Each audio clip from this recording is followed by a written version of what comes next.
Hey guys, tonight we slip quietly into the dim corridors of the Middle Ages, down into a space most people never wanted to see, the dungeon. Imagine the air down here, stale, damp, and carrying the metallic tang of iron chains that have hung far too long in the darkness. A single torch sputters against the stone, sending shadows that dance like restless spirits along the walls. Somewhere deeper inside, you hear a drip of water, a rattle of a rat, and perhaps, though you don't want to admit it, the faint echo of someone's muffled groan. This is not exactly the place for a cozy midnight stroll, but hey, you probably won't survive this journey anyway. So before you get comfortable, take a moment to like the video and subscribe, but only if you genuinely enjoy what I do here. And tell me in the comments where you're watching from and what time it is for you right now. I always love seeing who's up with me in the late hours. Now dim the lights, maybe turn on a fan for that soft background hum, and let's ease into tonight's journey together. You duck your head to avoid the low archway, the stone so old it seems to sag with exhaustion. This dungeon isn't the theatrical movie version with endless iron maidens lining the walls. It's simpler, rower, and somehow worse. It smells like mildew, sweat, and something sour that clings to your throat. As you step farther in, you realize you're entering not just a room but a role. The role of the medieval torturer, a person as feared as they were despised. Here's the catch though, this isn't going to be the story of power and cruelty you might expect. Tonight, we're flipping the script. You'll see why, despite holding the whip or the rack lever, it actually sucked to be the one in charge of other people's pain. And it starts right here in these dungeon shadows, because even from the first moment you step into this job, you are marked. Imagine you're a young man, maybe the son of a blacksmith or a peasant farmer. You don't dream of this profession, nobody does. But one wrong connection, one family tie, or maybe one unlucky debt owed to the local lord, and suddenly the job is yours. You walk through the marketplace and feel the weight of eyes follow you. Not admiration, not envy, but suspicion and fear. Already your future dinners are lonelier, your friendships thinner, and your reputation poisoned. The dungeon is not just your workplace. It's a permanent cloak of otherness that clings to your shoulders no matter where you go. It's easy to think of the torturer as someone immune to emotion, a brute in leather gloves. But the truth is, many of them were just ordinary men stuck with an extraordinary burden. The dungeon was their office, but the office came with a soundtrack of screaming and a reputation that could curdle milk. And even if you did the work well, which in this grim case meant extracting confessions or staging executions, you were never admired. You were merely tolerated, like a rat the town needed but never wanted to see. Historians still argue whether medieval torturers genuinely embraced their roles or secretly dreaded every session. Some accounts hint at men who treated their duties like routine chores, while others speak of drinking problems, broken marriages, and guilt-ridden outbursts. Either way, stepping into these shadows meant your humanity was constantly questioned. And here's something quirky for you. Medieval towns sometimes gave their torturers housing right on the city walls, literally keeping them at the edge of civilization. It was as if society itself wanted to whisper, "We'll use you, but we don't want you too close." Your home, then, might be perched between the noisy market inside and the endless wilderness outside, neither fully belonging to the living heart of the town nor free from its judgment.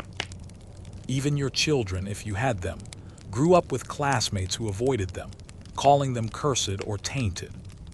Picture it, you walk home after a day in the dungeon, and instead of stopping at the tavern for a drink with your neighbors, you go straight past because you know the laughter will hush when you enter. The only ones who will toast you are the drunks too far gone to care, and even then their jokes have barbs in them. You sit at your table, tearing stale bread, and you wonder whether tomorrow will bring another prisoner, another crowd, another night of restless dreams. The shadows of the dungeon don't stay underground. They follow you home, staining your family name. And yet, you can't quit. In fact, some towns wouldn't even let you resign. You were tied to the post as long as they needed you, like a medieval office worker whose 2 weeks' notice simply wasn't an option. So as we stand here, torch in hand, looking at the rack, the iron chains, and the straw-covered floor, you can almost feel the weight pressing down, not just the stone above, but the centuries of disgust, isolation, and moral ambiguity. The dungeon is where you work, yes, but more importantly, it's where your identity is rewritten. And that's only the beginning of why it sucked to be a medieval torturer. Because stepping out of these shadows, you'll soon discover that the job itself was not chosen, but imposed, leaving you branded with a fate as heavy as the chains you carry. You wake the next morning, the dungeon smell still clinging to your clothes, and already the day reminds you of one cruel truth. This was never a job you chose. It was a job thrust upon you, like a curse disguised as employment. The idea of anyone applying to be a torturer is laughable. What peasant boy dreams of growing up to tie people to wheels or hoist them on ropes? No, this was the kind of work that found you when you were least able to resist. In many medieval towns, the position of torturer or executioner was so despised that local authorities had to drag someone into it. Sometimes it happened by family inheritance. Other times, a convicted criminal was spared their own punishment if they agreed to take on the role, an exchange that sounds more like a trap than mercy.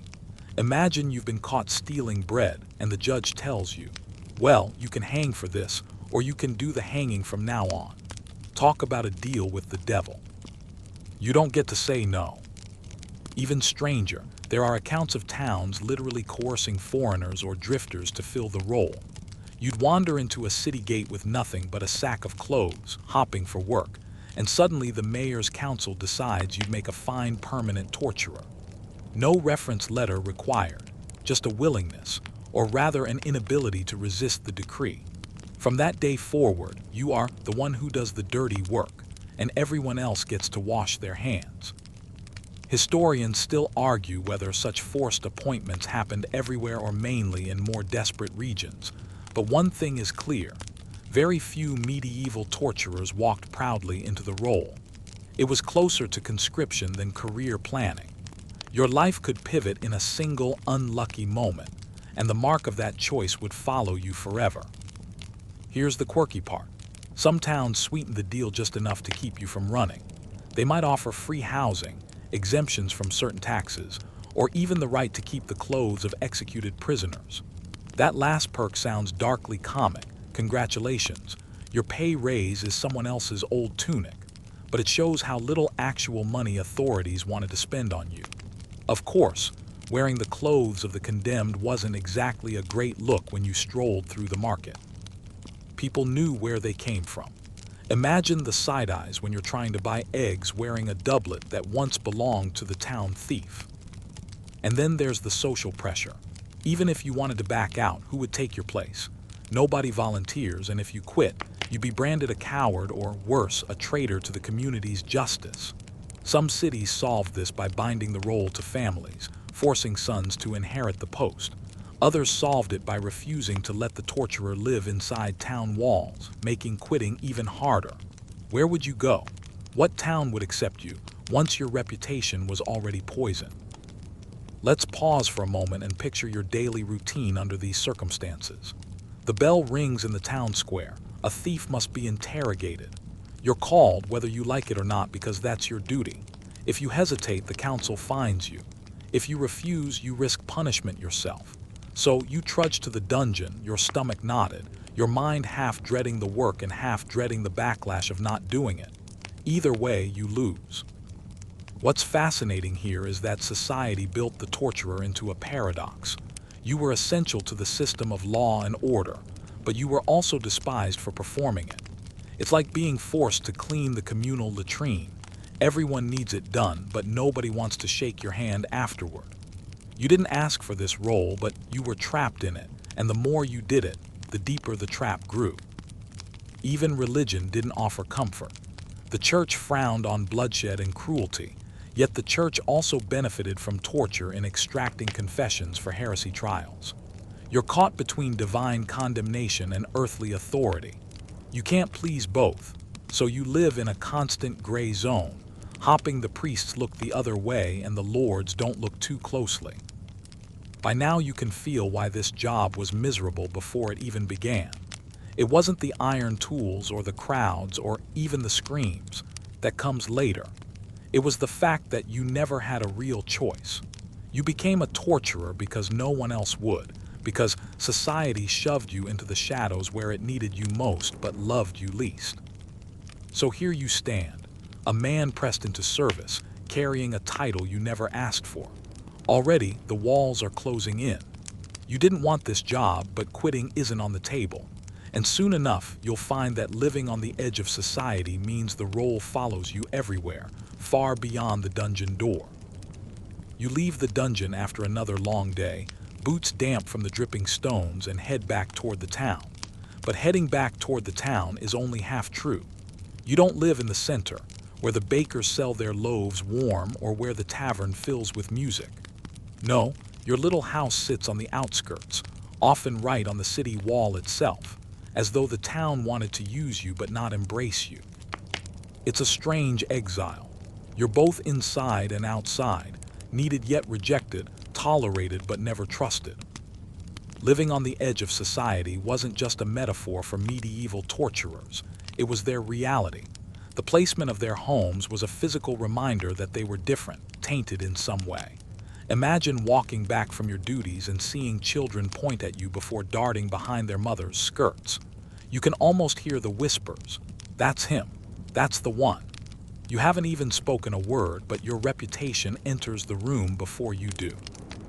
Mainstream records show that in many towns, torturers were forbidden from joining guilds, those important medieval clubs that gave craftsmen both livelihood and dignity. A blacksmith could be proud, a weaver respected, a brewer toasted, but you, the torturer, had no banner to stand under. You were an untouchable, a man without a proper trade, even though your work was sanctioned by the law itself. It's a cruel irony. The very people who relied on you to enforce order refused to give you a place among them. And it wasn't just professional exclusion. Socially, too, you were left adrift. Taverns might serve you ale, but the benches around you would mysteriously clear. At church, parishioners made sure there was always one row between their families and yours. Festivals were no better. When the town danced around the maypole or marched in saintly processions, you found yourself at the margins, the cheer never quite reaching your shadow. Historians still argue whether this ostracism was uniform across all of Europe or harsher in certain regions, but the evidence suggests a widespread discomfort. Society created a paradox. They needed torturers to perform a necessary but distasteful task, and then punished them for doing it. The edge of society became your permanent address, whether you were at home or out in public. Here's a quirky little tidbit. In some places, people even avoided buying food from a torturer's wife if she ran a stall in the market. Imagine her standing there, apples polished and ready, while townsfolk walked right past to pay more at another stand simply to avoid touching produce connected to your household. Some records hint that torturers' children were barred from certain apprenticeships, forced to follow in their father's grim footsteps. Family stigma was inherited, not just in name but in opportunity. Picture this, it's evening and you're hungry. The baker still has loaves, the cheese seller still has rounds, but as soon as you step into the square, conversation quiets. You can feel the sideways glances. You put coins on the counter and the seller hesitates just long enough for you to notice before sliding the bread your way. You carry it home like contraband, eaten alone in silence. The loneliness of the edge wasn't just physical, it was emotional. You lacked friends who could share your burdens, lacked neighbors willing to exchange kind words or even gossip.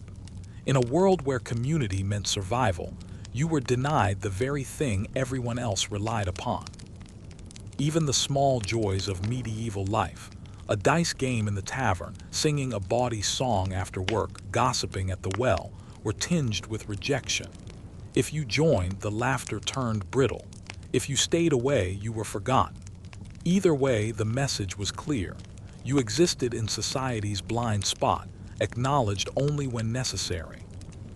It's worth noting that not every torturer reacted the same way. Some leaned into the isolation, cultivating a terrifying aura that kept people at bay. Others tried desperately to win respect, buying rounds of drinks or dressing sharply in confiscated clothing. But no matter the strategy, the underlying stigma clung like smoke. Think about it this way. Medieval Europe was obsessed with honor and reputation. A knight's glory lived on in song, a craftsman's skill in the market, even a peasant's honesty in the village rumor mill. But your name was synonymous with pain, with death, with fear. You weren't remembered for bravery or skill, only for cruelty, even if that cruelty was not truly yours but the law. Here's the bitterest irony.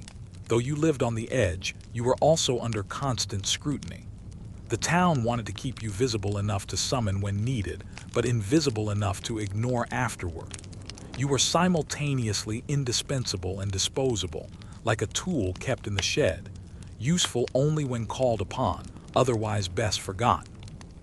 And so your evenings blur into one another. You sit on your threshold, staring at the town lights in the distance, hearing the faint laughter of festivals you'll never join.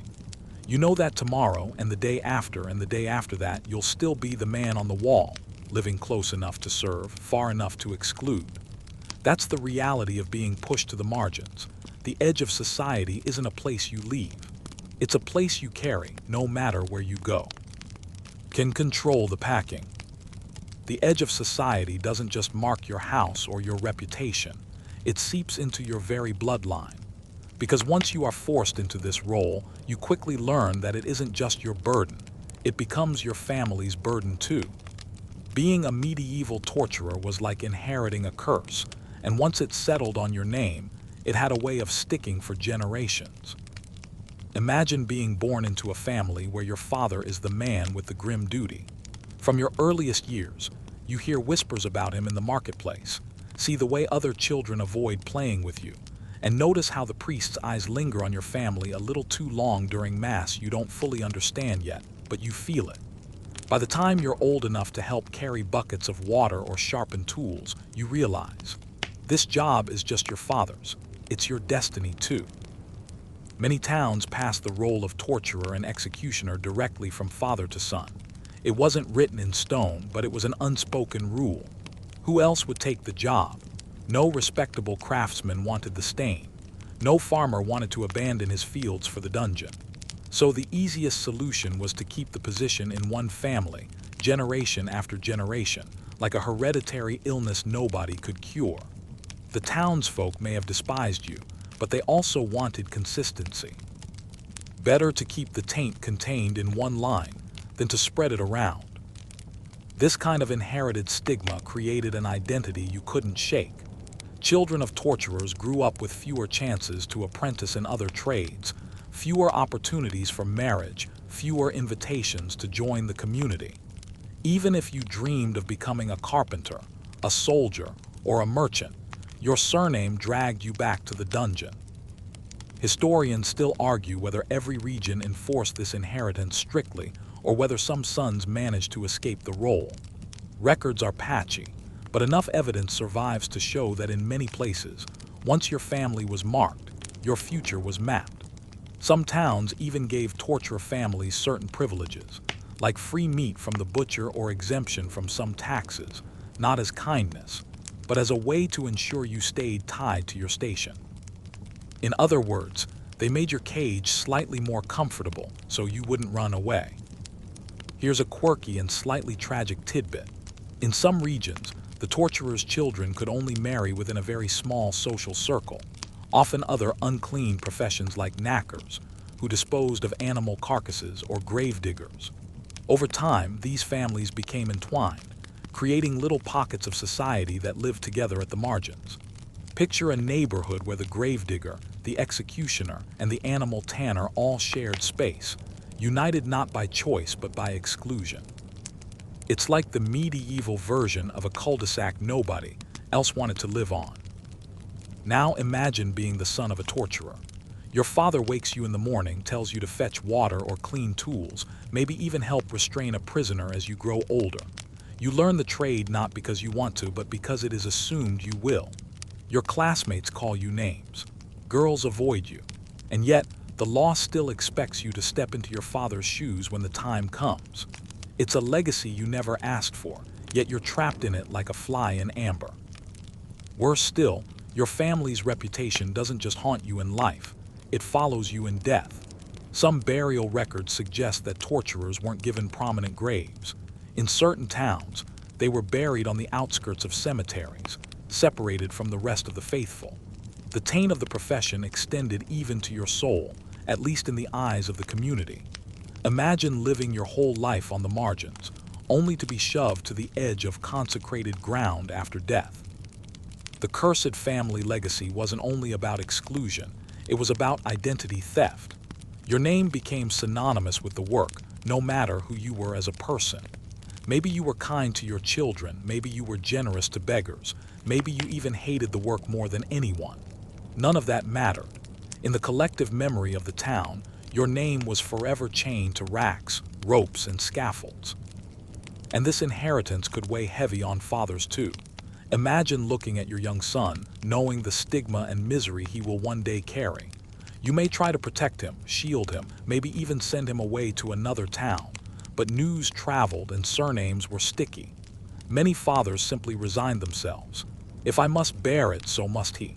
The curse continued. Think about what this means for family life. Every supper is eaten under the shadow of the dungeon. Every wedding in your line is smaller than others. Every child grows up faster than they should, knowing their playmates. Laughter always holds a trace of fear. Home isn't a refuge, it's an extension of the work. The edge of society is one thing, but when the edge becomes your family's inheritance, it digs deeper. It cuts into your pride, your dreams, your future, and even your afterlife. That is the cruelest twist of all. Being a medieval torturer didn't just suck for you, it sucked for everyone who bore your name. When you picture the life of a medieval torturer, you might assume the one small consolation was the money. Surely, you think, if society forced you into this dirty and despised job, at least they paid you handsomely. But here's the cruel punchline. The wages were lousy, the perks were worse, and most of the time you had to fight just to get what little was promised. Let's start with the basics. A torturer's salary varied wildly depending on the town, the region, and the century, but the pattern was almost always the same: low, inconsistent, and begrudgingly given. Records from certain German towns in the late Middle Ages show torturers and executioners earning less than many ordinary craftsmen. A shoemaker or blacksmith could often make a steadier, more respectable living than the man tasked with carrying out the law's darkest work. Imagine being the one who enforces justice, and then realizing the cobbler next door makes more shoes than you make coins. It wasn't just about the amount, it was about the irregularity. Payment for torturers often came per task, not in steady wages. You might get a few coins for interrogating a thief, a bit more for staging an execution, and maybe a token for cleaning up afterward. But on quiet weeks, when nobody stole, rebelled, or blasphemed, you might find yourself with no income at all. For you, peace in the town meant poverty in your house. Historians still argue whether certain cities paid executioners a regular stipend or only piecemeal. But either way, the general consensus is clear. Nobody got rich doing this. Your purse rattled with coins as uncertain as the weather. Some weeks you might feed your family decently. Other weeks, you were pawning your tools just to buy bread. Here's a quirky tidbit. Some torturers were partially compensated not with money but with goods. You might be allowed to take the clothes of the condemned, the ropes used in hangings, or even the body of an executed criminal for resale to medical schools or anatomists. Yes, you heard that right. One of your perks could be the privilege of selling corpses. It's like being told, sorry, we can't pay you this month, but here's a dead guy. See what you can get for him. Not exactly the kind of benefit package you'd brag about at the tavern. And then there were the humiliating side hustles. Because your official pay was so poor, you often had to supplement your income with odd jobs no one else wanted. Torturers were sometimes called upon to clean cesspits, dispose of animal carcasses, or act as dog catchers. In some regions, You doubled as the hangman and the town knacker. One day you're presiding over a heresy trial, the next you're scraping manure or carting off a dead horse. Picture yourself trudging through the market with your tools, knowing that after the morning's grim duties in the dungeon, you'll be expected to shovel filth from the streets in the afternoon. Other workers at least had dignity tied to their labor. You had stigma. Even the beggars sometimes turned their noses up at you, and they earned their coins from alms, not agony. And let's not forget, people didn't always pay what they owed. Town councils were notorious for delaying or disputing payment. You could carry out a brutal task at their request, and when you came to collect, you might hear, "Ah, but that wasn't a full execution, just a whipping. Shouldn't you be satisfied with half? Or worse, we'll settle up next month." Good luck feeding your children on empty promises. Here's another layer of irony. Executions and torture sessions often became public spectacles that drew big crowds. Merchants sold food, entertainers played music, and the whole event turned into a grim festival. Everyone else made money from your work: the pie seller, the ale vendor, the fiddler. But you, the central figure, scraped by. The town profited from your misery, while you went home with barely enough to buy your own supper. Some torturers tried to carve out extra income by selling their expertise. For instance, you might rent out your tools to neighboring towns or even act as a consultant when other regions lacked a skilled hand. But these opportunities were rare, and they only deepened your association with pain. Imagine trying to advertise yourself. Professional torturer available, reasonable rates. Not exactly a line that wins respect in polite society. And here, where the stigma really bites, because you were considered tainted, many other forms of income were off limits. You couldn't easily run a shop since townsfolk avoided your goods. You couldn't farm land because few wanted to trade with you. You couldn't apprentice in other trades because guilds barred you. Your economic options narrowed to a funnel. Do the dirty work, take the scraps, and thank the council for whatever crumbs fell from the table. Even the so-called perks carried their own poison. Let's say you took the clothes of an executed criminal as part of your pay. You wore them to save money, but everyone recognized them. Whispers followed you. "That's the shirt from the thief last month." Or you tried to sell them, but buyers knew where they came from and either demanded a discount or refused outright. Your benefits came wrapped in shame. Imagine sitting at your table late at night, your family asleep, counting your meager coins by candlelight. The flicker of flame throws long shadows across your tools stacked in the corner. You know that tomorrow might bring another job, another small payday, another round of whispers. But you also know that if crime is low, if executions are rare, your household will starve. The paradox cuts deep. You rely on misery to survive, but misery makes you despised. So no, the money was never good enough to justify the life. The perks were humiliating, the payments irregular, and the side hustles degrading. The job chained you not only to the dungeon but also to poverty. Being a torturer didn't mean wealth and security. It meant scraping by, always one step away from hunger. That's the cruelest part. Society gave you the dirtiest job and then refused to pay you fairly for it. You weren't just feared and shunned, you were underpaid too. And when the coins finally did clink into your hand, they carried the weight of blood, stigma, and shame. Your stomach is never far from turning in this line of work, and not only because of guilt or shame. The job isn't just spiritually toxic, it's physically dangerous. People think of the torturer as someone who inflicts pain, but just as often you're the one absorbing it, through sickness, infection, or the slow breakdown of your own body.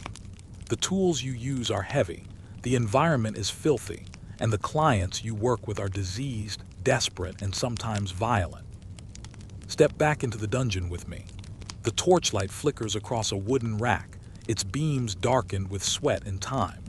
The iron cuffs are rusting, not just from damp air but from what they've touched. You put your hand on the crank, and immediately you notice the roughness of the handle against your palm. Every pull strains your shoulder, grinds your elbow, and sends a sharp reminder that this job is no friend to your body.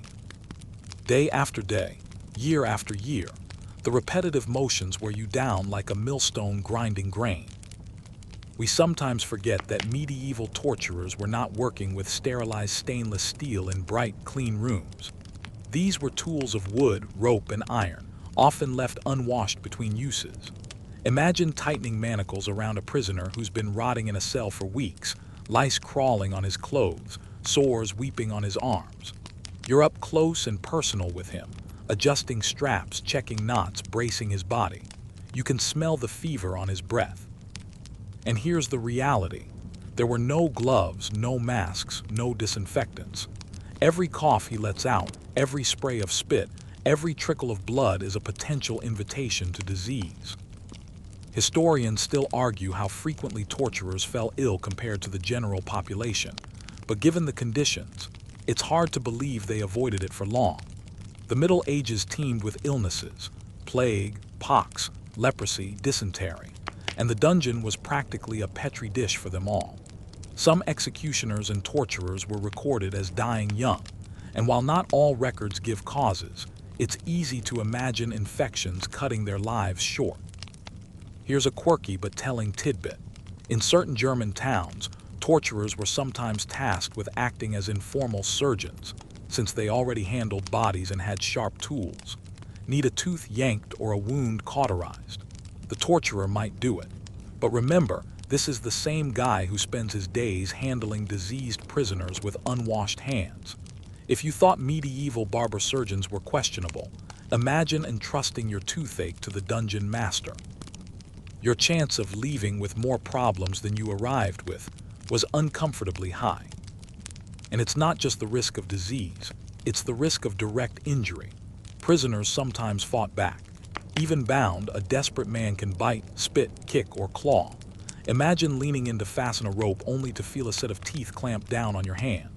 No tetanus shots, no antibiotics, no antiseptics, just a festering wound that could cripple you within days. A prisoner's fingernails could scratch deep. Their spit could infect your eye. Their curse could echo in your mind long after you left the dungeon. Then there are the accidents. Hoisting someone on the strapado requires pulleys, ropes, and coordinated strength. One slip of the mechanism and you could crush your own foot or wrench your back beyond repair. Handling axes for beheadings. One swing and you've injured yourself, or worse, turned a clean execution into a horrific mess that scars you and the crowd alike. Torture equipment wasn't designed for safety, it was designed for effect. That meant every device doubled as a hazard for the one using it. Think about the toll on your body over decades. Ropes burn your palms. Shackles bruise your arms when prisoners thrash. Heavy tools warp your spine. The dungeon air clogs your lungs with damp mildew. Your hearing dulls from the constant echoes of screams. By middle age, you're not just socially broken, you're physically falling apart. And here's the part people often overlook. The torturer didn't have easy access to the era's limited health care. Many doctors and healers refused to treat them, considering them morally unclean. Imagine showing up to an apothecary with a wound only to be told, "Not you, I won't risk touching your cursed blood." Your best hope was often self-treatment, boiling herbs, tying makeshift bandages, or, if you were lucky, asking your equally ostracized neighbors for help. Meanwhile, your family lived under the same cloud. Disease clung to your clothes, your skin, your tools. You walked home with it, kissed your children goodnight with it, and carried it into your bed. Your wife might wash your garments, only to find her own hands blistering from whatever filth soaked the fabric. The job didn't just weaken you, it endangered everyone under your roof. Let's not forget the psychological angle either. The constant exposure to pain, blood, and decay had its own way of gnawing at the body. Sleepless nights, clenched jaws, tense shoulders, all of it accumulated into chronic stress. Modern medicine tells us how stress weakens immunity, shortens lifespans, and worsens disease. The torturer didn't need a textbook to feel it. He woke each morning with fatigue that coffee hadn't been invented yet to cure. So here you are, in a profession that isolates you socially and drains you physically. You earn little, eat poorly, and work in filth. Your risks are constant. Infected wounds, contagious prisoners, collapsing devices, angry crowds. Your health slips year by year and no doctor wants to help you. The dungeon doesn't just claim the cries of others. It slowly claims your flesh, your lungs, your joints, your strength. It's no wonder that many torturers died younger than their neighbors, their bodies broken from years of disease and labor. And those who lived longer often limped, coughed, or shook with the aftereffects of their work. The job wasn't glamorous, it wasn't profitable, and it certainly wasn't safe. It was, in every sense of the word, self-destructive. So the next time you imagine a torturer as a hulking brute immune to pain, remember this. The real man was often coughing in the night, rubbing sore hands, nursing wounds, and praying he wouldn't catch the next fever from the dungeon. In truth, he was as much a victim of the dungeon's sickness as those he bound to its racks. You lie awake in your straw mattress, staring at the beams of the ceiling, and the weight of the dungeon follows you home. It's not just the dirt on your clothes or the smell that clings to your skin, it's the echoes. The cries of the men and women you worked on ring in your ears long after the torches are doused. Sometimes you imagine their faces in the knots of wood above you, their mouths open in silent accusation. People think of torturers as unfeeling, as monsters who relished cruelty. But living with yourself after twisting bones and breaking wills was its own punishment. Nightmares, guilt, and shame became steady companions. Hey, let's be honest. No matter how numb you tried to make yourself during the day, the mind has a funny way of rebelling at night. You could be half asleep when suddenly you're jolted awake, heart racing, because you dreamed you were the one on the rack. The sensation of ropes cutting into your wrists, the weight of the pulley dragging your arms from their sockets, it's as if your brain serves you a taste of the suffering you inflicted. And even if you shake it off, the sweat-soaked shirt sticks to your back as proof that sleep is no escape. Now, historians still argue whether medieval torturers developed a kind of hardened detachment, like soldiers on a battlefield, or whether the average man was consumed by guilt. There are no diaries of torturers confessing their feelings in poetic detail, but scattered records hint at the toll. For instance, some executioners and torturers reportedly turned to heavy drinking, not just at festivals but as a daily numbing agent. Alcohol dulled the nerves, softened the nightmares, and blurred the lines between work and rest. But it also shortened lives and fueled the very stigma that surrounded them. And here's a quirky detail for you. Some townsfolk actually believed torturers were literally haunted by the souls of those they'd harmed. If your house creaked at night, neighbors might whisper that spirits were scratching at your door. If your child fell sick, people claimed it was punishment from beyond the grave. You could hardly cough without someone muttering, "That's the curse of the dungeon catching up." Imagine living not only with your own guilty conscience, but also with a community constantly reinforcing it. There's another layer to this, too: religion. Medieval Europe revolved around the church, and sin weighed heavy on every heart. But what about a man whose very livelihood was built on breaking bodies? You'd kneel in the pew, feel the eyes burning into your back, and wonder if the priest's sermon about damnation was aimed squarely at you. Did you confess? If you did, what priest wanted to hear a torturer's sins, week after week, year after year? Did forgiveness even cover duties ordered by the crown? That's the limbo you lived in, officially sanctioned by the state, morally condemned by the church. At home, you couldn't leave it behind. Your wife might not ask, but she knew. She saw the way your hands trembled when you held bread at dinner, the way your eyes darted when your children asked innocent questions about work. Maybe you told them you were a servant of justice. Maybe you lied outright and called yourself a guard or laborer. But children grow. They hear whispers. They know when neighbors stop inviting them to feasts, when other kids refuse to play in the yard. Guilt has a way of multiplying. It infects the family as much as the man. Let's zoom in on one evening. You come home, wash your hands as best you can, and sit to eat. The bread is coarse, the stew watery, but it's warm. Yet halfway through, your stomach flips because the smell of the broth reminds you of the rank dungeon air. Suddenly you're back there in your mind, hearing a prisoner beg you for mercy. Your appetite fades. You push the bowl aside. Your wife frowns but says nothing. This, too, is the weight you carry. The job follows you to the table, to the bed, to every quiet corner of life. Nightmares weren't always about torture itself. Sometimes they were about judgment. You dream of standing in a vast hall, a faceless crowd pointing, whispering, condemning. You dream of fire licking at your feet, of doors slamming shut, of voices chanting your name like a curse. And when you wake, you wonder, was that only a dream or a glimpse of eternity waiting for you? Remember, in a world where heaven and hell were not abstract concepts but lived fears, these weren't idle thoughts. They gnawed at you like rats in the dark. Of course, some men hardened themselves deliberately. They joked about their work in coarse taverns, laughed at the pain they caused, and carried themselves like bullies. But even then, the act of overcompensation hints at something underneath. Why brag about your cruelty unless you're desperately trying to drown out the small voice inside that says, "You're not a hero, you're damned." There are cases, too, of torturers turning away from the profession altogether, fleeing their towns, or reinventing themselves under new names. Those stories suggest that conscience was not so easily silenced. After all, who abandoned steady pay in a society where jobs were scarce unless the psychological burden became unbearable? Historians still debate how many of these men truly walked away, but the fact that records of their flight exist at all is telling. And guilt wasn't the only ghost in the mind, it was shame. When you walked the market streets, people avoided you.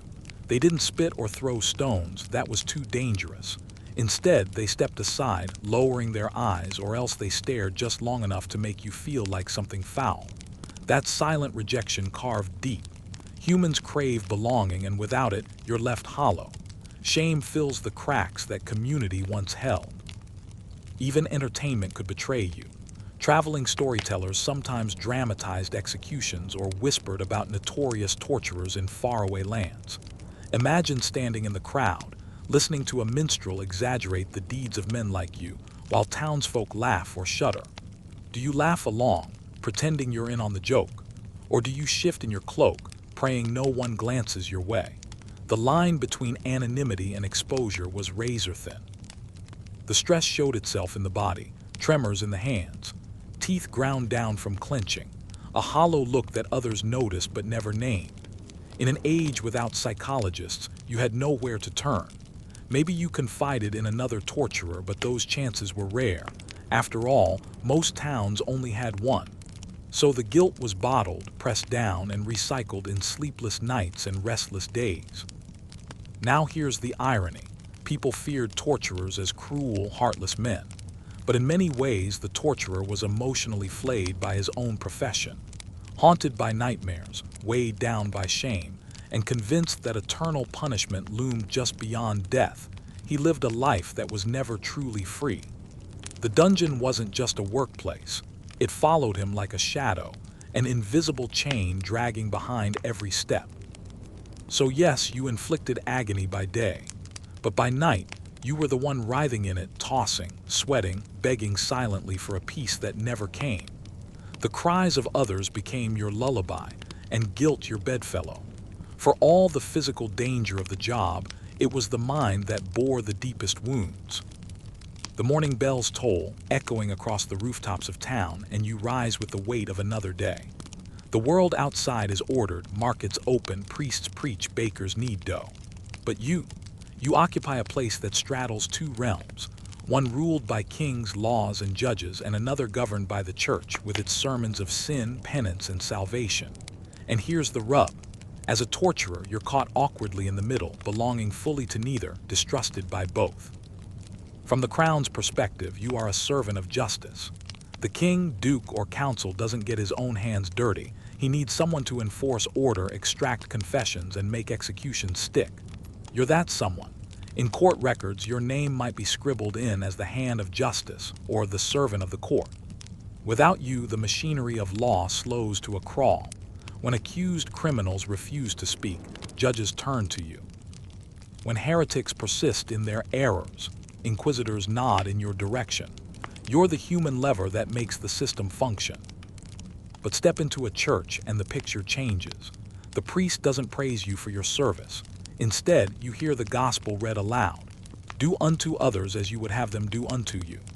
You hear the warnings about hellfire, about souls lost to violence, about judgment for cruelty. The message isn't subtle. Everyone in the pews is encouraged to see you not as an arm of justice, but as a sinner perched dangerously close to damnation. You may be acting under orders, but in the eyes of the church, responsibility for sin doesn't evaporate just because your superior told you to do it. Historians still argue whether the church officially condoned or condemned torture outright in every circumstance.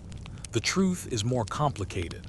On paper, the papacy sometimes allowed its use during inquisitions, insisting it was only to be applied carefully and not to the point of death. But in practice, local clergy often denounced the men who carried it out. So, while the bishop might quietly approve your work in the dungeon, the parish priest down the road might preach fire and brimstone directly against you. Talk about mixed signals. Imagine kneeling in confession. The booth is dark, your voice low, and you tell the priest, "Father, I pulled a confession with the strapado this week." Does he absolve you, saying you were fulfilling justice? Or does he hesitate, wondering if you've crossed into mortal sin? And what about next week and the week after that? At what point does your work stop being an unfortunate necessity and start being damnable cruelty? These are not abstract puzzles. They're the daily knots you try to untangle in your conscience. And then there's the question of loyalty. Whose commands weigh more heavily, the judge's or the bishop? If the king demands you torment a prisoner but the priest warns you it imperils your soul, which order do you follow? To defy the crown is to risk punishment, exile, or death. To defy the church is to risk eternal fire. That's not a choice you ever wanted, but it's one you faced more than once. Here's a quirky anecdote to lighten the mood. In some towns, torturers were actually required to stand outside church during Mass, not inside. Why? Because their presence was thought to pollute the sanctity of the service. Picture that. The cobbler, the blacksmith, the farmer, and even the town drunk get to sit inside, but you, who does the dirty work of justice, are left shivering by the church door like a stray dog. You can hear the hymns but not join them, as if your very body carried a stain.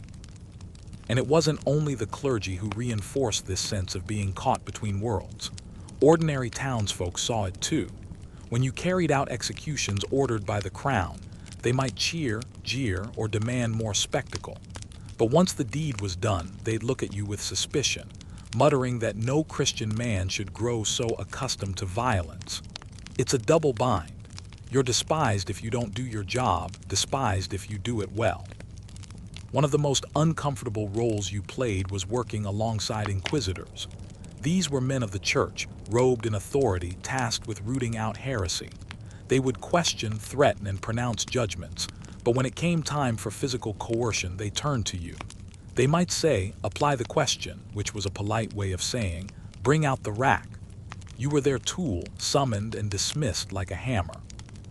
Yet when people cursed the Inquisition later, your name, not theirs, was remembered in whispers. You bore the stain, while they walked away cloaked in authority. The tension gnawed at you in daily life. If you leaned too hard toward the crown, you risked being condemned as godless, damned in sermons, or barred from the sacraments. If you leaned too much toward the church, refusing orders, you risked being punished as a traitor or replaced by someone more obedient. And replacements didn't retire you gently. They sometimes denounced you to elevate their own standing. There's a detail many forget.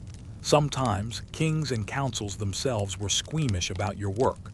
A nobleman might want a confession but insist on not being present for the dirty part. He wanted the results, not the sight. That left you in a bizarre space. Your labor was officially necessary but privately disdained. You weren't celebrated as a servant of justice, just tolerated as a necessary evil. Meanwhile, the church sometimes played its own double game. A bishop might instruct you to be merciful, while still expecting you to produce a confession that only pain could extract. If the prisoner died under your hand, you could be scapegoated, blamed for exceeding moderation. Moderation, by the way, was never clearly defined. One crank too many, one scream too loud, and suddenly the man who ordered you to act could claim, "Ah, but you went too far." It was a convenient way to wash his hands, while your own grew redder. At home, this tug-of-war pulled at your family too. Your children grew up confused. Were you an agent of law or an agent of sin? Should they pray for you or fear for you? Imagine a little girl kneeling beside her bed, whispering to God to forgive her father while also wishing he'd leave the dungeon forever. That tension seeped into every household that bore the name of a torturer. And in your own prayers, how did you speak? Did you beg forgiveness every night? Did you try to rationalize it? I am the arm of justice, not its mind. Or did you simply stop praying, too weary of the hypocrisy? Some torturers likely grew cynical, assuming damnation was inevitable.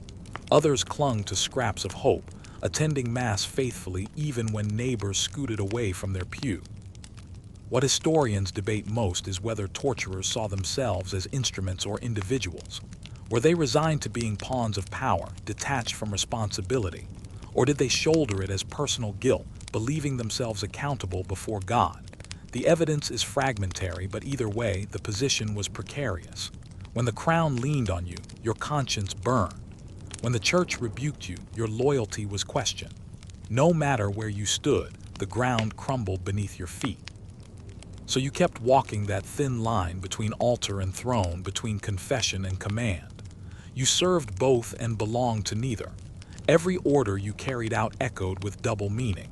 In the court, you were a servant of law. In the nave, you were a sinner marked for judgment. And deep down, you suspected that neither side would ever truly claim you as its own. The crowd gathers before dawn, boots crunching on the frost-stiff earth. Vendors hawk roasted chestnuts and watered wine. Children clamber onto shoulders and gossip hums like bees in a hive. It feels more like a carnival than a courtroom. And at the center of this carnival, there you are, the man everyone pretends to despise in private but cannot take their eyes off in public. The spectacle of the crowd is not just part of your work, it is the work. Justice in the Middle Ages was never quiet, never tucked away in sterile chambers. It was loud, public, and messy. And whether you liked it or not, you were the reluctant master of ceremonies. Step forward in your imagination. A wooden scaffold has been erected, wobbling slightly with each stomp of your boots. The condemned man is brought forth, pale and shaking, while the crowd buzzes with anticipation. Mothers hush their children, but not to protect them from horror. No, it's to make sure they don't miss the lesson. Executions were moral theater, designed to scare the audience into obedience. And you, the torturer or executioner, are the unwilling actor delivering the lines with steel and rope. But here's the cruel twist. The crowd isn't on your side. They cheer when the condemned is paraded, they gasp when the sentence is read, and they jeer at the criminal's last words. Yet when you step forward, their cheers sour into murmurs. You're necessary, but you're not beloved.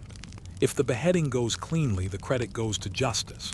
If it goes poorly, if the axe slips, if the rope breaks, if the fire smolders instead of blazing, you are the one the mob blames. And mobs, as history shows us, can turn ugly fast. Historians still argue how much of medieval punishment was about true justice versus pure spectacle. Was it really to enforce law, or was it simply bread and circuses for the masses? Either way, the crowd was unpredictable. One day, they shouted praise for your efficiency. The next, they threw stones if they felt you dragged things out too long.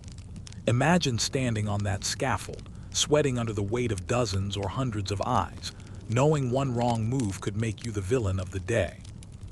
Let's paint a vivid scene. You're tasked with a hanging. The condemned man's crimes are read aloud and you loop the rope around his neck. Ideally, it's supposed to break his spine swiftly, but the rope is old, the knot imperfect, or the man thrashes. Instead of a quick death, he dangles, legs kicking, face purpling.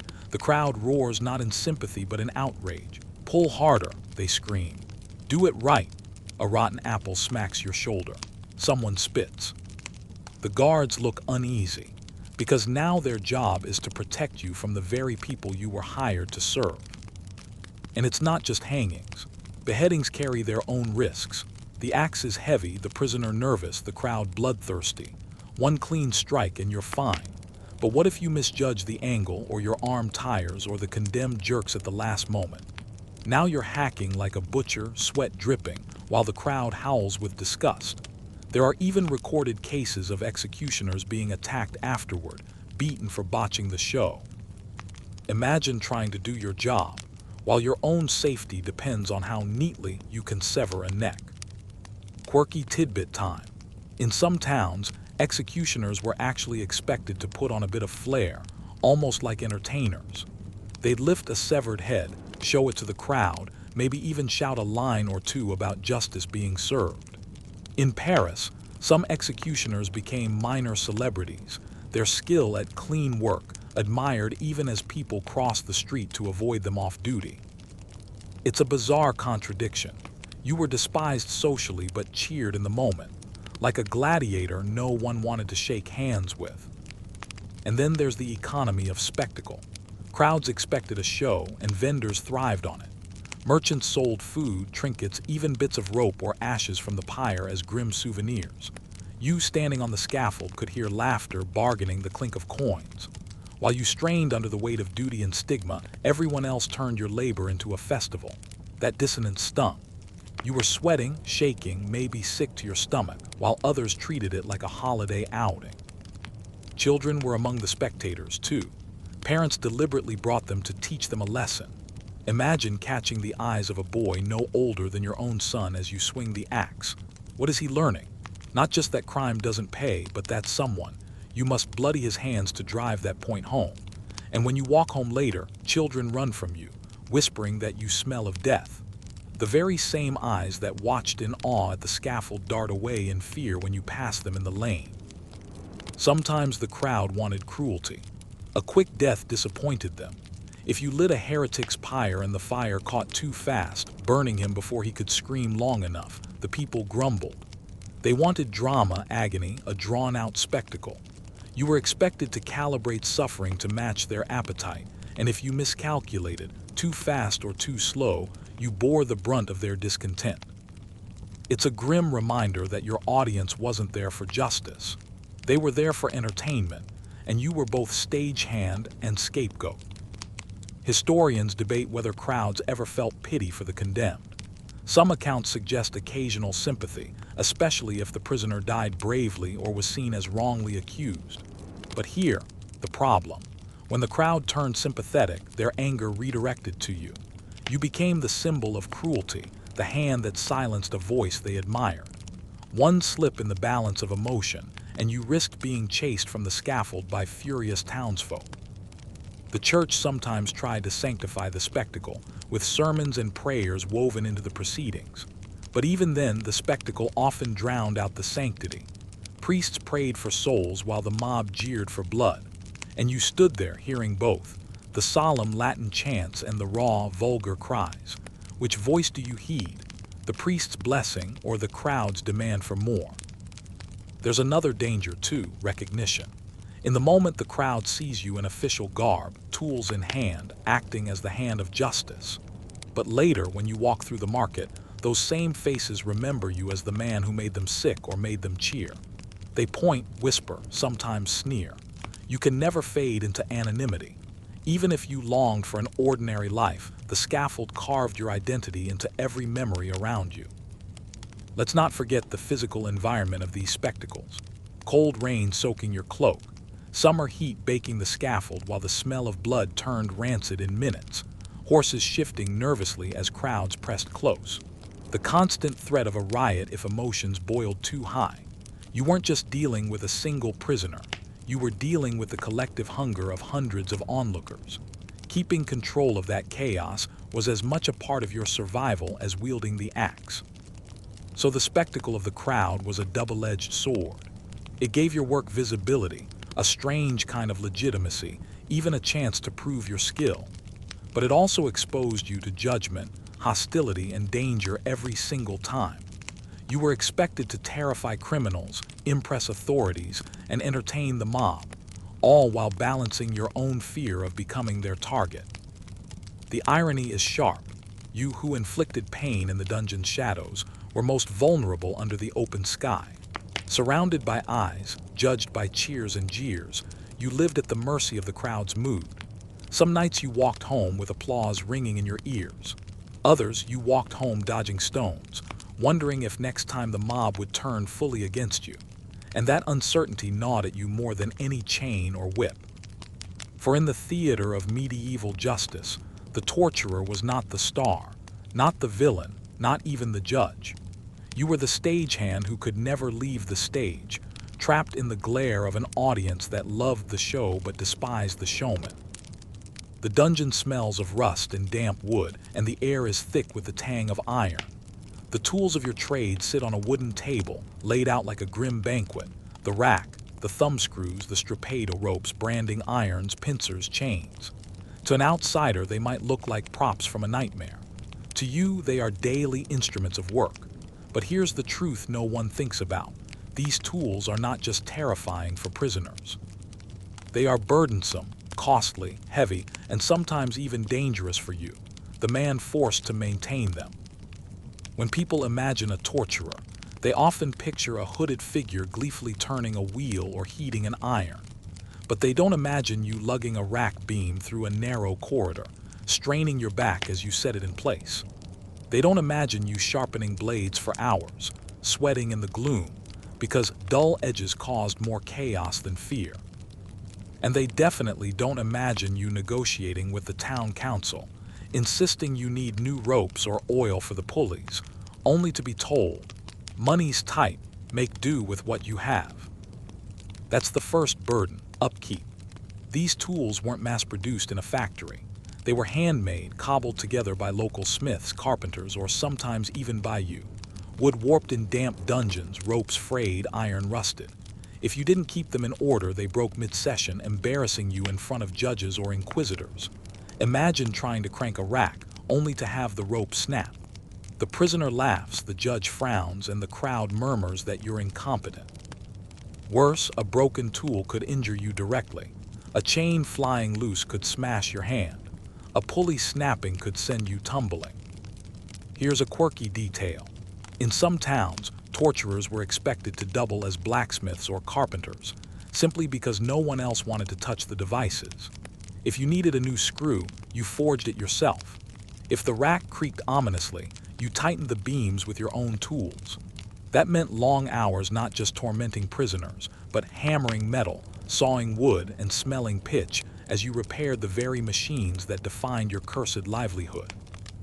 And then there's the cost. Town councils were notoriously stingy.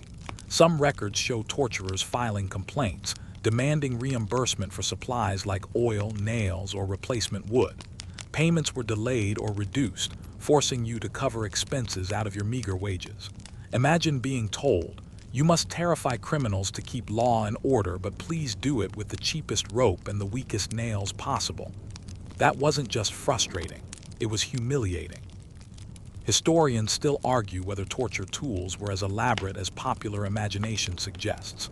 Some claim many devices were exaggerated by later myths, while others point to surviving racks, wheels, and iron maidens as proof of cruel ingenuity. But whether ornate or simple, what remains clear is that someone had to maintain them, and that someone was you. Every squeaky hinge, every loose bolt, every frayed rope, your responsibility. If it failed, you bore the shame. Take the rack, for example. It wasn't just a flat board with ropes. It was a heavy, cumbersome contraption requiring constant adjustment. Moving it into position took at least 2 men. Operating it took strength and precision. Crank too fast and bones snapped before the judge gave the signal. Crank too slowly and the prisoner fainted before confessing. The rack was as much a test of your endurance as it was of the victim. Or consider the thumbscrews. Small, yes, but they demanded close contact. You had to tighten them carefully, monitoring the prisoner's reactions, making sure the pain escalated just enough to produce words, not unconsciousness. It required focus, patience, and hands strong enough not to tremble. And when those screws wore down, you had to file them sharp again, every tooth biting into your conscience as much as into flesh. Then there were branding irons and heated pincers. Working with fire carried its own dangers. Sparks flew, embers popped, and heat blistered your skin if you weren't careful. Without modern gloves, you wrapped your hands in cloth, which often caught fire anyway. Burns were a constant occupational hazard. The The same irons that seared prisoners seared you by accident when you slipped or when an iron fell back onto your leg. Scars weren't just for victims, they peppered your own body too. And let's not forget the logistics of moving larger tools. The breaking wheel used for executions was massive. Setting it upright required coordination and strength. If it toppled before it was secured, it could crush you. The strappado required ceilings high enough and beams strong enough to hold weight. Not every dungeon was built for it, so you had to improvise, hauling beams, rigging ropes, risking collapse. Every device was as much your enemy as your ally. But perhaps the worst burden was symbolic.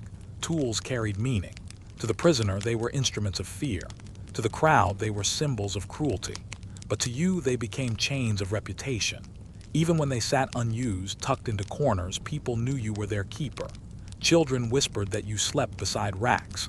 Adults joked darkly that your dinner table was lined with pincers. The association clung to you like soot. You were not just a man, you were the man of the tools.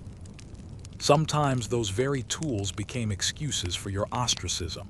A neighbor might say, "Don't eat his bread, his hands touch the rack." Or a merchant might sneer, "He pays me with money stained by iron and rope."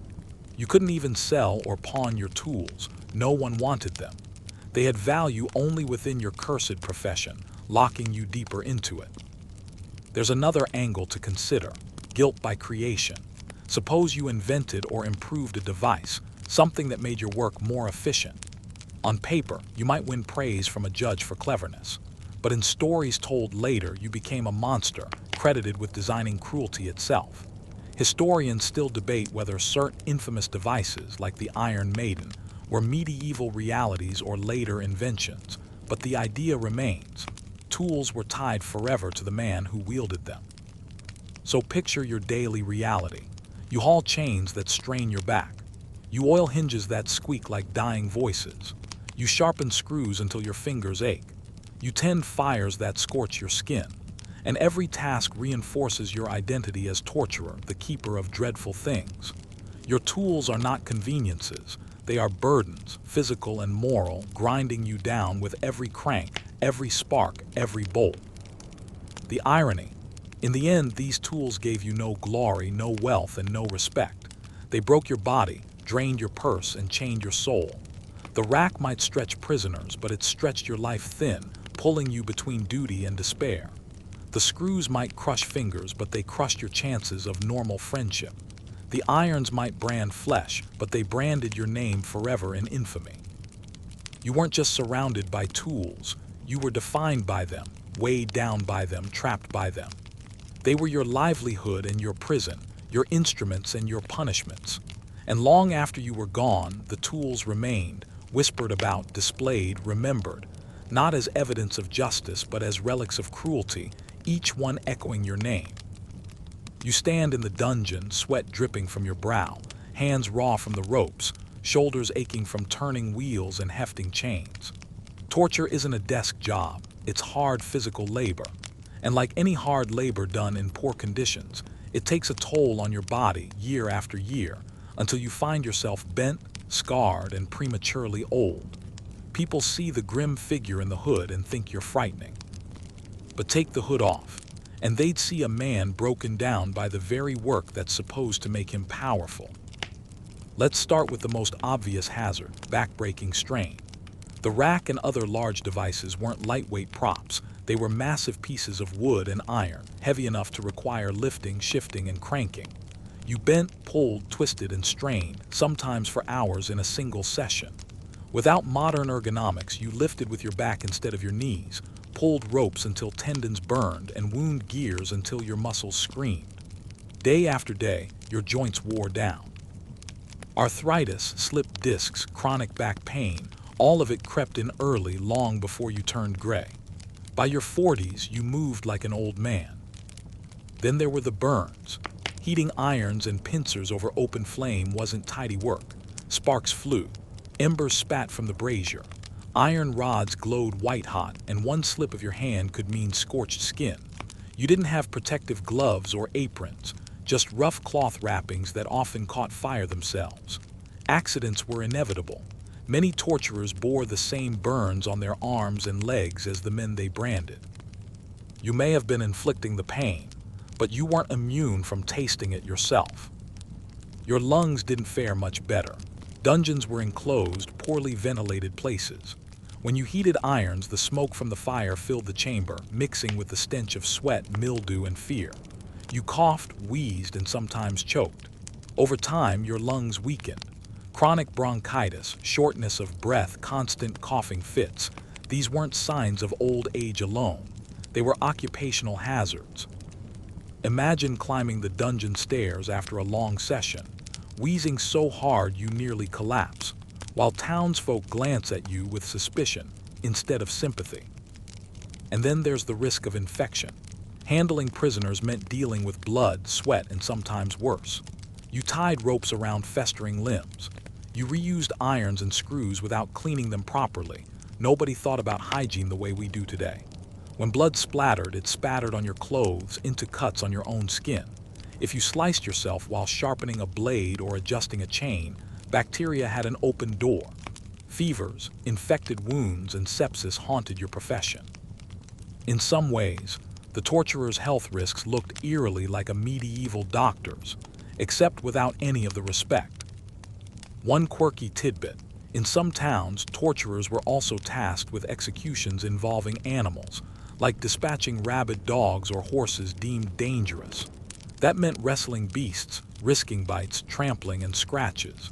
As if your body weren't already suffering enough from man-made tools, you added animal attacks to the list. And remember, animal bites could be deadly.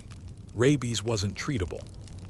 One wrong move with a frothing dog, and you were gone within weeks, trembling and foaming at the mouth. A grim irony for someone whose job was supposed to command fear, not succumb to it. Let's talk about eyesight. Torches lit the dungeon dimly, casting flickering shadows. You strained your eyes constantly, squinting to adjust screws, gauge expressions, or check ropes. Smoke irritated them, ash stung them, and the low light wore them down. By middle age, many torturers probably suffered poor vision. Imagine fumbling with tools, missing your mark, or cranking too far simply because your eyes couldn't see as clearly as they once did. No spectacles, no eye care, just declining sight in a job where precision mattered.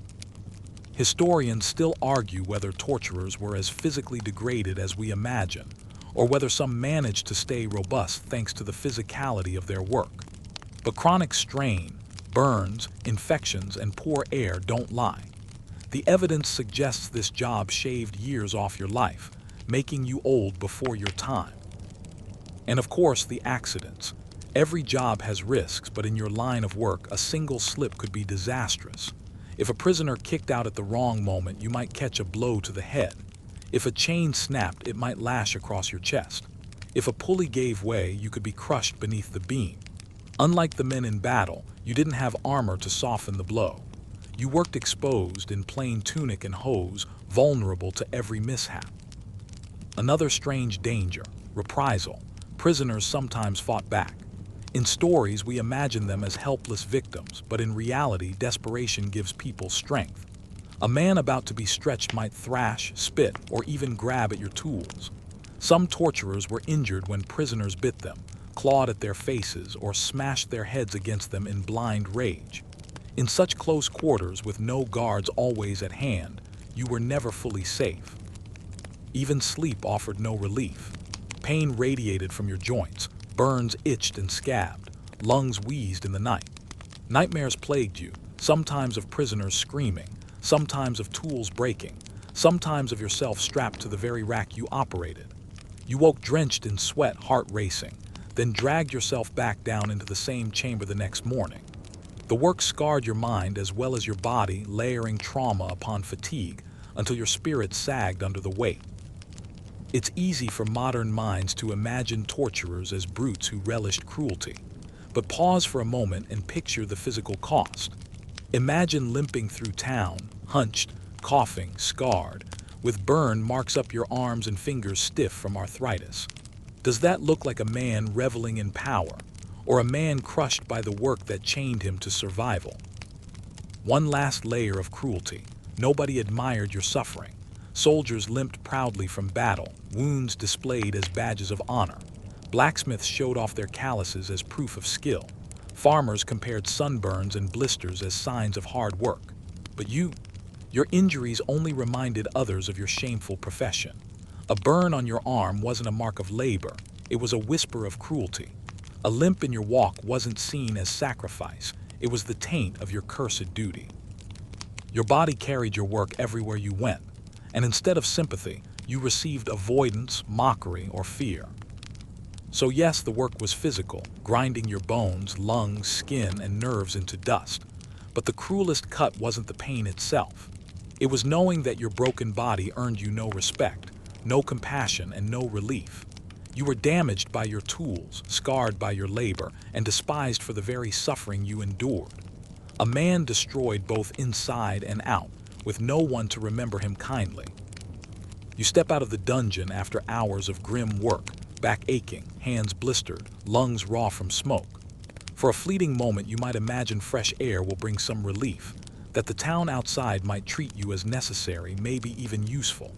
But the reality strikes as soon as you walk into the market square.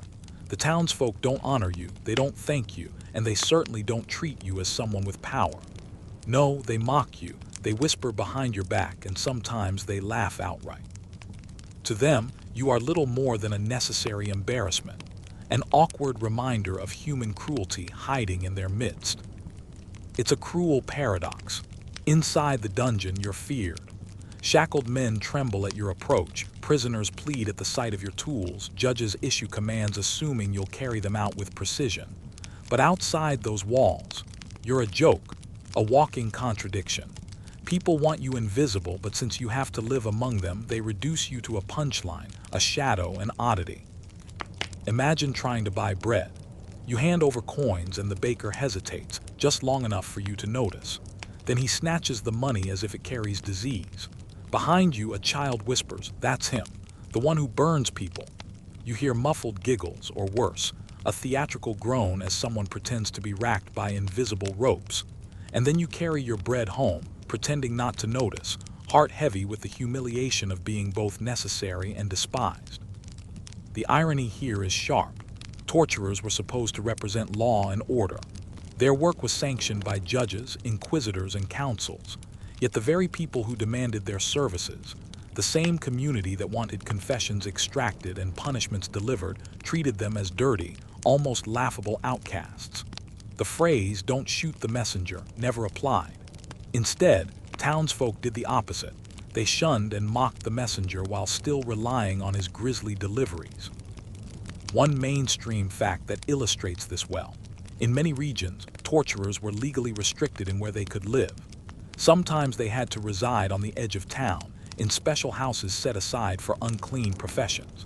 Their neighbors were knackers, gravediggers, and tanners, the other despised workers. People didn't want the torturer in the heart of the market, near the church, or in the middle of respectable society. You lived on the margins, literally and socially. Children threw stones at your house. Adults crossed themselves when they passed. And yet, despite all that mockery, you weren't truly feared outside your role. That's another sting. The hood and the dungeon tools gave you authority, but without them you were just a man, often a poorly paid, physically broken man with no real status. Farmers didn't quake when you passed them. Merchants didn't bow to you. Instead, some felt free to insult you directly, confident you had no power to strike back. You couldn't punish townsfolk for mocking you. That was outside your jurisdiction. So you had to endure it, swallowing the ridicule like sour ale. There are stories, half anecdote, half legend, of townsfolk playing cruel pranks on torturers. One tale tells of children leaving broken dolls tied to sticks outside the torturer's door, a mocking imitation of a stripado. Another suggests drunks would stumble past the executioner's house, howling fake screams just to torment him. Whether these stories are literally true or not, they capture the essence of how society treated you. Not with reverence, not with real fear, but with ridicule. Here's a quirky tidbit to add. In some towns, torturers were forced to wear specific clothing to mark them as unclean. Instead of this being an intimidating uniform, it often became a source of mockery. People pointed, laughed, whispered, "There goes the black-clad crow." Your very outfit betrayed you, making it impossible to blend in or be treated like an ordinary man. Now you might think, surely some townsfolk respected the torturer. After all, he carried out the will of the authorities, but no, respect was rare, almost non-existent. Even judges who relied on you often treated you coldly. You were useful but never equal, more like a living tool than a partner in justice. And townsfolk knew it. They saw the way you were dismissed in court, the way clerks barely recorded your name, and they followed suit. Historians still argue whether public mockery of torturers was universal or varied from town to town. Some evidence suggests that in certain cities, the role carried a shred more dignity, tied to executioners who had broader responsibilities. But the overwhelming picture is consistent. Most torturers were marginalized, ridiculed, and treated as if their own humanity had been stripped away. And think about the psychological whiplash this caused you. One moment in the dungeon, you're a feared figure of dread, the center of attention as ropes tighten and screams echo. The next, in daylight, you're reduced to a clown, a grotesque curiosity people laugh at from a safe distance. That whiplash doesn't just bruise your pride, it erodes your identity. Who are you really? A feared monster or a ridiculed pariah? Either way, never simply a man. The mockery extended into your family too. Children of torturers were bullied at school, excluded from games, and given cruel nicknames. Wives were whispered about as tainted. Imagine your son running home, crying, because classmates made jokes about his father twisting arms or pulling teeth. Imagine your wife avoiding market day because she couldn't stand the laughter behind her back. Your whole household carried the mockery, a stain you couldn't wash away. To cope, some torturers embraced a kind of gallows humor themselves. There are hints in records of executioners joking grimly about their work, almost leaning into the mockery as a shield. If people laugh at you, why not laugh first? Better to be the one telling the cruel joke than the one suffering it in silence. But even that defense wore thin. When you returned home at night, alone with your thoughts, the laughter lingered, echoing louder than any screams in the dungeon. So why did it suck to be a medieval torturer? Because even when you survived the blood and smoke, the broken bodies and aching muscles, you still had to walk through a town that despised you. No one raised a glass to you in the tavern. No one called you a hero. Instead, you were the punchline of whispers, the target of children's pranks, the butt of cruel jokes. Mocked by the very people who demanded your labor, feared only in one chamber and scorned everywhere else. That's the bitter truth of your public life. The streets quiet down after sundown, shutters pulled tight, tavern doors closed against the chill. From inside the inn you hear bursts of laughter, the clink of mugs, and the faint strum of a lute. But you're not welcome there. You walk past, head lowered, and return to your lonely dwelling at the edge of town, the sound of community fatting behind you. Because for you, the torturer, there are no warm gatherings, no hearty toasts, no friends slapping your back in camaraderie. Your nights are silent, your circle empty. You live in the midst of people but belong to none of them. This loneliness is one of the cruelest punishments of the profession. Humans are social creatures. We crave companionship, conversation, a sense of belonging. But when your job is tormenting others at the command of the authorities, the rest of society shuts you out. It's not just that they fear you, it's that they don't want to risk contamination by association. Sharing a drink with the torturer, that marks you as suspect. Befriending the torturer, that makes you tainted too. So people keep their distance. Marriage prospects were limited. Few respectable families wanted their daughters tied to someone with your reputation. As a result, torturers often married within the same outcast circle: executioners, families, knackers, gravediggers. That gave you a household, yes, but it didn't dissolve the wider exclusion. Even if you had a wife and children, you were still outside the main body of society. Your family marked by stigma, forced into an isolated pocket of outcasts. At night, the loneliness deepened. You had no guild meetings to attend. Craft guilds excluded people in unclean professions. You weren't welcome in the parish brotherhoods that organized festivals and charity. And when townsfolk gathered for communal celebrations, harvest feasts, saints' days, weddings, you lingered on the edges if you showed up at all. Imagine standing apart during a dance, watching couples whirl while people deliberately avoided inviting you in. The firelight glows on every face but yours. One mainstream fact that underscores this isolation. In many towns, torturers and executioners lived in designated houses or quarters, often near the gallows or the edge of the cemetery. These were physical symbols of separation, marking the line between us and them. You went home each night not to a bustling street, but to a lonely dwelling apart from the rest, a silence only broken by the wind rattling your shutters. Quirky tidbit. In some towns, torturers were allowed to sell the bodies of executed criminals to medical schools or barbers for dissection. That meant people whispered even more about you, accusing you of trafficking in corpses. Imagine how that shaped your evenings. People avoided you by day, and by night they whispered that you were dining among dead men. Even if you weren't, rumor alone was enough to deepen your isolation. Historians still argue whether this loneliness was total. Were there occasional friendships, secret sympathizers, or moments of companionship? Maybe. Human beings are rarely absolute in their cruelty, but the broad strokes are clear. The torturer lived a life cut off from the social fabric.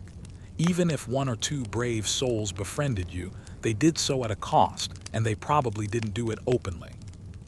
And so your nights stretched long and empty.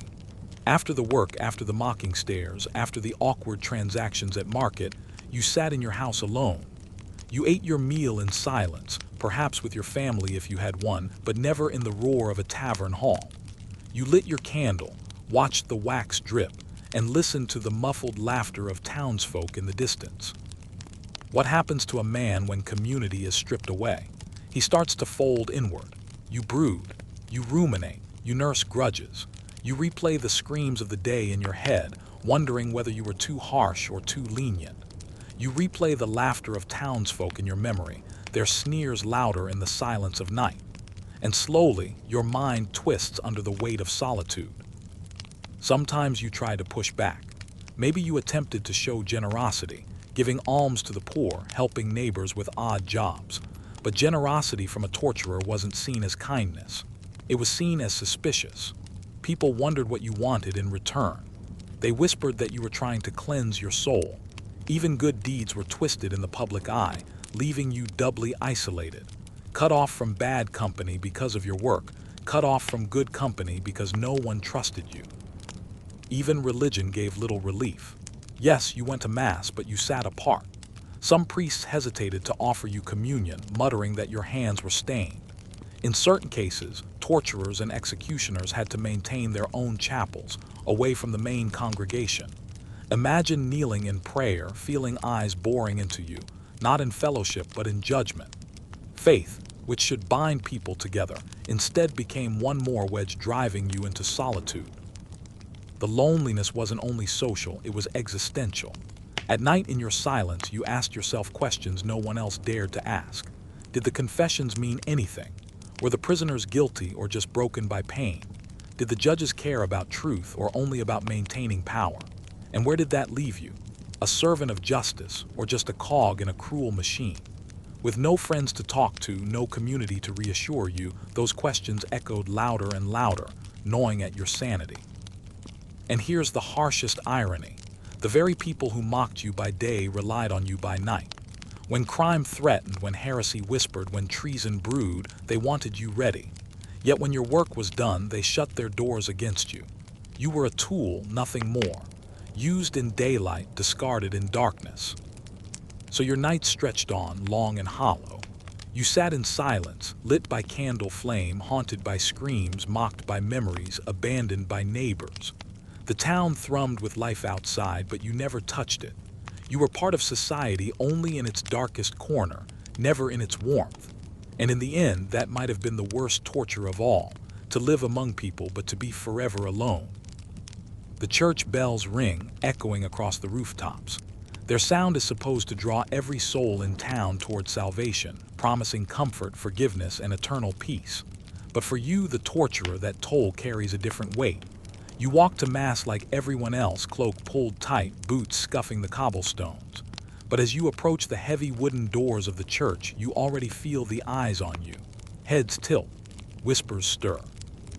And when you step inside, instead of fellowship, you sense the cold air of judgment. Faith should be the one place where everyone is equal, kneeling side by side before God. Yet for you, religion is not a refuge but another arena of condemnation. Priests preach about sin, forgiveness, and redemption, but their gaze lingers on you just a little longer, as though you embody the very evils they denounce. And when the sermon turns toward damnation, about those who torture, those who kill, those who deal in suffering, you feel the weight of every word landing squarely on your shoulders. One mainstream historical fact makes this situation painfully clear. In some medieval regions, executioners and torturers were explicitly denied full participation in church sacraments. They could attend Mass, yes, but were sometimes barred from receiving the Eucharist with the rest of the congregation. Imagine kneeling while the host was passed from person to person, knowing it would skip your hands. The very act meant to unite the faithful instead marked you as unworthy, as if even God hesitated to accept you. This alienation deepened during major religious festivals, Easter, Christmas, the Feast of Saints, when processions filled the streets and hymns echoed in every home. While townsfolk joined in with candles and banners, you often had to stand apart, holding your own taper at the edge of the crowd. Parents would pull their children closer, whispering that they should not touch your robe, lest some stain of sin rub off. And so, in the moment when community was supposed to swell with joy, you felt the sting of exclusion all the sharper. There's even a quirky tidbit here. Some towns made their torturers and executioners carry special rods or markers during processions, so everyone would know exactly who they were. The supposed reason was order, keeping crowds from pressing too close, but the effect was humiliation. Imagine being forced to walk through the holiest festival of the year carrying a sign of shame, your very body a sermon about damnation. Historians still argue whether the church officially condemned torturers or simply tolerated them with distaste. After all, you were performing duties sanctioned by secular and ecclesiastical courts alike. Without you, confessions wouldn't be extracted, heretics wouldn't be punished, and justice, as they defined it, couldn't be carried out. So were you an instrument of divine order or a sinner doing the devil's work? That ambiguity left you stranded. Too necessary to be cast out completely, but too despised to be embraced. Confession, the sacrament meant to cleanse the soul, was its own ordeal. You knelt in the darkened booth, whispering your sins to the priest. But could you really confess what you did by order of the court? Could you tell him about the screams, the broken bones, the pleas for mercy? And if you did, would he absolve you? Some priests offered rote forgiveness, their words stiff, as if they didn't believe them themselves. Others lectured you, saying you must repent of your profession entirely, something you couldn't do, not unless you wanted to starve. So you left the confessional with no true relief, burden heavier than before. The sermons were worse. Preachers loved fiery imagery, painting vivid pictures of hellfire, demons, and eternal torment. They thundered against cruelty, greed, and sin. And while the congregation nodded along, sneaking glances at you, you shrank into yourself, feeling every syllable as a personal condemnation. It wasn't paranoia. Sometimes the priests really did call out torturers directly, warning that their place in the afterlife was surely reserved in the hottest pit. Sitting through that, Sunday after Sunday, you couldn't help but wonder, if even the shepherds of the flock thought you damned, what chance did you have? Some towns forced torturers to perform their own penances publicly, kneeling outside the church barefoot, or wearing sackcloth during holy days. The idea was to show that even those who served justice needed humbling, but the effect was once again humiliation. Instead of feeling cleansed, you felt paraded, a spectacle of shame. This constant spiritual rejection gnawed at you in ways the mockery of townsfolk never could. The tavern you could avoid, the markets you could endure, but your soul needed something to hold onto. You needed the promise of redemption, and yet the very institution meant to offer it often shut the door in your face. Imagine kneeling in prayer late at night, candle flickering, hands clasped, whispering words you weren't sure anyone wanted to hear. Was God listening? Or had he turned his gaze away, as the priests had? You weren't the only one.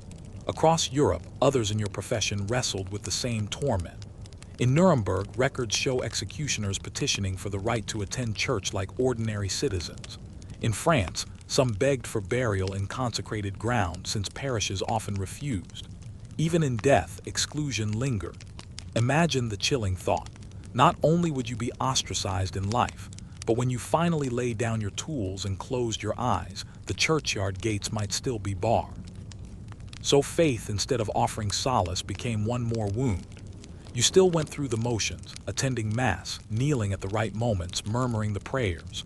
But inside, doubt gnawed at you. Maybe you clung harder, desperate for forgiveness. Or maybe you withdrew, telling yourself that God had no place for men like you. Either way, the bells kept tolling, the sermons kept thundering, and you kept standing at the edge of grace. And so the church, the one refuge that should have sheltered you, became another site of torment. Your soul wandered restless, caught between duty and damnation, between necessity and condemnation. And when the bells fell silent at night, their echoes haunted you still, not as comfort, but as accusation. You might think the one mercy of this trade would come at the end, that death, at least, would draw the curtain and bring silence. But even here, there's little relief. For you, the medieval torturer, the stigma doesn't end when you breathe your last. Instead, it lingers like smoke, clinging to your memory, your family, and even the soil where your bones might lie. The first problem comes with burial.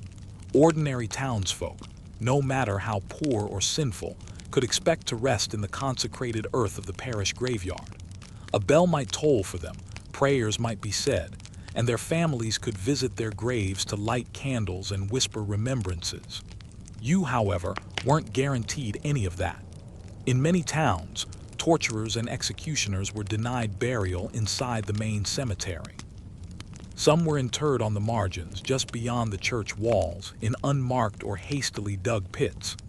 Others were laid in special plots set aside for society's outcasts, lepers, suicides, criminals, and stillborn children. Even in death, you were kept apart. Mainstream historical fact. In places like France and Germany, there are documented cases of executioners being buried in separate cemeteries, often alongside criminals they themselves had dispatched. The symbolism was brutal. You, the hand of justice, forced to lie forever beside those you condemned. The townsfolk wanted no reminder of you near their family graves. Your funeral rites, if they happen at all, were muted affairs. A priest might be summoned, but more than one record suggests that clergy hesitated to bless the bodies of torturers. Imagine that final insult. After years of carrying out the commands of court and clergy alike, the church itself standing at a distance, reluctant to sprinkle holy water on your coffin. No hymns, no tolling bells, perhaps not even a marked stone to say you ever lived. Your family stood there in silence, knowing the community wouldn't mourn. A quirky tidbit underscores this cruelty. In some towns, the tools of your trade, the ropes, the racks, even the branding irons, were burned or buried with you, as if the implements themselves carried contagion. It was superstition, a belief that these objects were tainted by your sins. But what it really did was ensure that your identity was forever tied to the instruments of pain, even beneath the soil. And what of your legacy? Here too, the shadow stretched long. Your children carried your name, and with it, the stain. Sons were often expected to inherit the role, not because they wanted to, but because no other guild or craft would have them. Daughters found marriage prospects grim, since families didn't want to mix their blood with yours. Even generations later, whispers lingered that family came from the torturer's line. In towns where records were meticulously kept, stigma became hereditary, a curse passed down like a scar. Historians still argue whether this was universal. In some places, records show that families of executioners eventually merged back into ordinary society, especially if they moved to new towns where their past was unknown. But in others, the stain seemed nearly permanent, echoing for decades. It's one more reminder that your work outlived you in the worst way, not through honor, but through shame. And your memory in the town, almost non-existent. People didn't tell stories about you with warmth or nostalgia. They didn't say, "Ah, remember old so-and-so, he served the town well." At best, your name was muttered in whispers paired with grimaces. At worst, you weren't remembered at all, erased from local lore as though you'd never existed. When future generations gathered for tales of saints, merchants, or warriors, your name was absent. You lived among them, carried out their commands, endured their scorn, and then slipped into silence. This erasure was its own kind of punishment. In medieval society, legacy mattered. People wanted their descendants to remember them, their neighbors to keep their names alive in guild rolls, church books, or local tales. You, however, became a blank spot in memory, a necessary evil whose story no one wanted to retell. But sometimes, ironically, you appeared in stories after all, just not flattering ones. Folktales occasionally cast executioners and torturers as villains, bogeymen to scare children. Go to bed, or the hangman will come for you. Your profession morphed into a cautionary figure, a shadow used to frighten the next generation. Imagine that. After a life of loneliness and torment, your memory recycled as a bedtime threat. It's worth noting that not everyone agreed this was fair. Some chroniclers, especially in larger cities, acknowledged that torturers and executioners did the dirty work others refused. A few even suggested that society owed them respect for shouldering the burden. But those voices were rare, drowned out by the louder chorus of contempt. And so, whether forgotten, vilified, or both, your legacy was warped beyond recognition. Even your body might not rest. In some cases, when towns grew and cemeteries were expanded, the bones of executioners and torturers were disturbed or removed. Archaeological digs in parts of Germany and Switzerland have uncovered shallow, unmarked graves believed to belong to these professionals. Bones jumbled, coffins collapsed. No careful tending, no carved headstones, just fragments of lives cast aside. So you see, death brought no relief. The loneliness of your nights continued in the silence of your grave. The exclusion you endured in life carried into eternity. No songs, no prayers, no legacy. Only whispers, silence, or scorn. And that's the bitter truth. To be a medieval torturer was to be trapped not only in a miserable life, but also in a miserable afterlife of memory. Your suffering did not end with your last breath. It rippled onward, touching your family, your descendants, and the very soil that covered you. In the end, the people who mocked you by day, shunned you by night, and condemned you in sermons got the final word. You became a shadow, remembered only as a necessary evil, then forgotten as soon as possible.